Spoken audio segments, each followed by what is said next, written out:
De volta com o programa Personalidade, conversando hoje com o senador Roberto Rocha, do PSTB do Maranhão, um dos senadores mais atuantes do Brasil.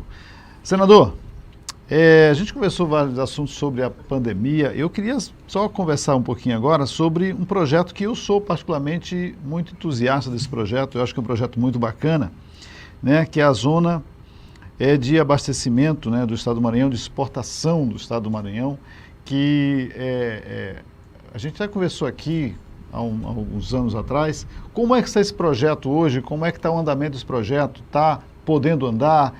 O senhor conseguiu fazer o que o senhor queria? Porque, para mim, é um dos projetos que traria muito para o Maranhão. Esse é o projeto que se chama ZEMA, Zona de Exportação do Maranhão. Trata-se de uma ZPE, Zona de Processamento para Exportação. ZPE, existe uma no Brasil, que é em Fortaleza. Aquela ZPE dobrou o PIB do Ceará. Só aquela ZPE. Basta ir na internet e pesquisar. Sim. Aí nós apresentamos esse projeto desde o primeiro mandato de deputado federal. Esse projeto vem se arrastando e sendo também aperfeiçoado. Sendo cada vez dialogando com a realidade dos tempos. Vai mudando e vai adaptando, vai modernizando. Cheguei no Senado, apresentei novamente. Zona de Exportação do Maranhão, ZEMA. Eu apresentei esse projeto ao governador e ao Conselho Econômico do Maranhão, o Conselho Empresarial, as entidades empresariais. Eu já fui a vários lugares do mundo apresentar esse projeto, aos Estados Unidos, Singapura, já fui em diversos países. Ele é mais conhecido fora do Maranhão do que no Maranhão. Mas por que Zona de Exportação do Maranhão?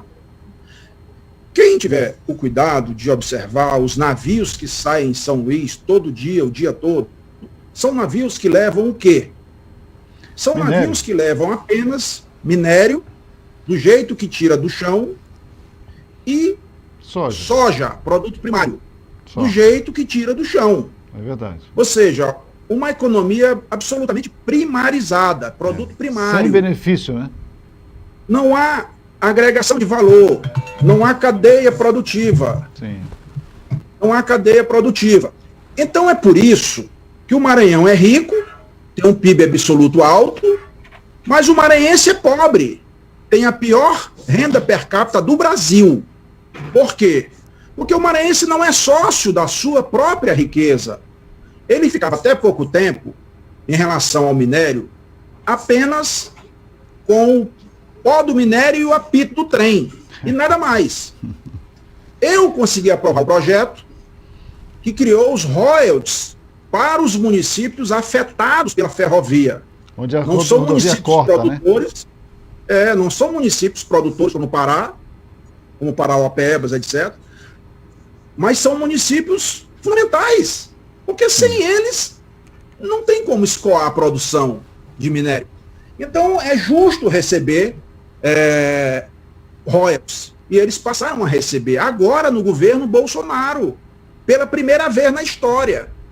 E esses municípios recebem milhões e milhões e milhões de reais. Tinha acumulado umas parcelas, por conta da criação da agência, fecha lá, o órgão que cuidava disso, enquanto criava a agência e tal, e acumulou, deu 100 milhões de reais. Esses prefeitos já receberam esse dinheiro. Essas cidades melhoraram com isso, senador? São do meu partido? Não. Não me lembro se tem um sequer do meu partido. Mas eu não estou vendo isso. Por exemplo, o prefeito de São Luís recebeu. São Luís faz parte. Sim. São Luís faz parte, com ferrovia e porto, inclusive. É o maior, que mais recebe no Maranhão. São 23 ou 25 municípios. Bom, mas em relação à ZEMA,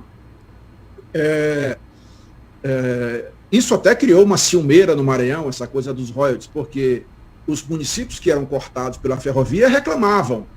Por quê? Um trem passava, por exemplo, uma ambulância na hora de sair, ou um carro, sei lá, tinha que esperar vários minutos, porque o trem corta a cidade dentro, vários lugares. Além de acidentes também, né? Acidentes, etc.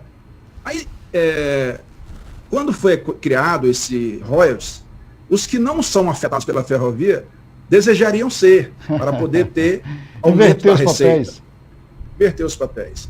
Bom, nós, então, tentamos muito criar a Zema, votamos no Senado, o Senado, na Comissão de Constituição e Justiça, aprovou o projeto da Zema, Lobão era o presidente da comissão, era o relator, foi muito importante, só teve um voto contra na CCJ, um voto contra, foi da senadora do PCdoB, a única senadora do PCdoB do Brasil. Senador, só para a gente adiantar aqui, por que não foi instalado esse projeto de tão importância para o Estado?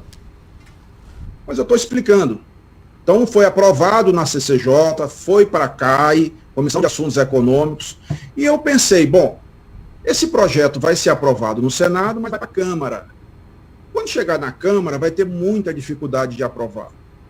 Então, a gente precisa fazer como a água, Wagner. A água não briga com obstáculo, ela simplesmente o contorna. Sim. O que aconteceu? Eu fui lá no Palácio, conversei com o presidente, eu já tinha falado com ele antes dele ser eleito sobre o projeto, e nós combinamos de ele fazer uma medida provisória, criando a Zema. Depois a equipe dele ficou reticente, resistente, e eu entendo, uma medida provisória só para um Estado é difícil, realmente. Aí, então, para facilitar, eu fui ao ministro Guedes, e a gente está há um ano, passamos um ano discutindo o novo marco legal das ZPS do Brasil, onde a Zema está dentro do contexto. Sim. Aí não é uma coisa do Maranhão, do Brasil. Brasil, sim. Aí, a lei que trata disso é muito antiga, não funciona, tanto não funciona que só tem uma em Fortaleza. E foi por esforço do governador Tasso na época, senão não tinha. Entendi. Então, veja, nós aproveitamos agora a oportunidade de uma MP, de uma medida provisória feita pelo presidente Bolsonaro, que trata de ZPE, mas trata sobre um ponto específico apenas. É porque lá em Fortaleza tem a White Martins, que produz oxigênio. Sim. E tem uma regra na lei atual, segundo a qual pelo menos 80% é para o mercado externo e 20% para o mercado interno. Essa regra tem que desaparecer. Agora, na pandemia, como o Brasil está precisando de oxigênio, a medida provisória é para eliminar essa regra. Só isso. Mas eu aproveitei a oportunidade e apresentei emendas. Talvez tenha sido o único do Brasil a fazer emenda, eu até tenho que examinar isso.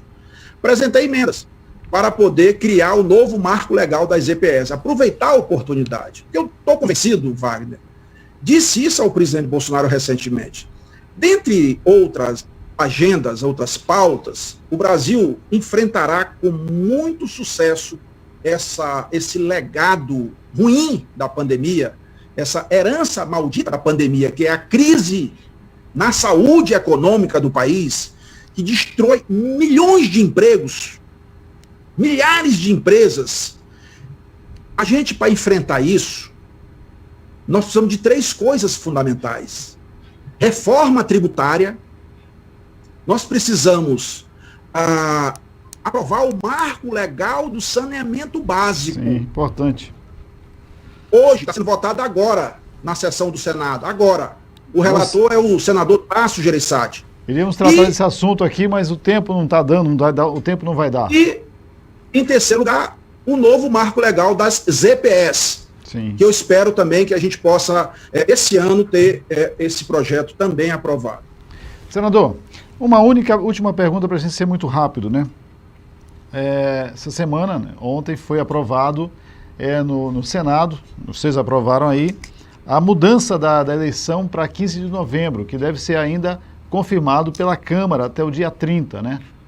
Como é que o senhor vê essa mudança? Traz algum tipo de problema para o país, não?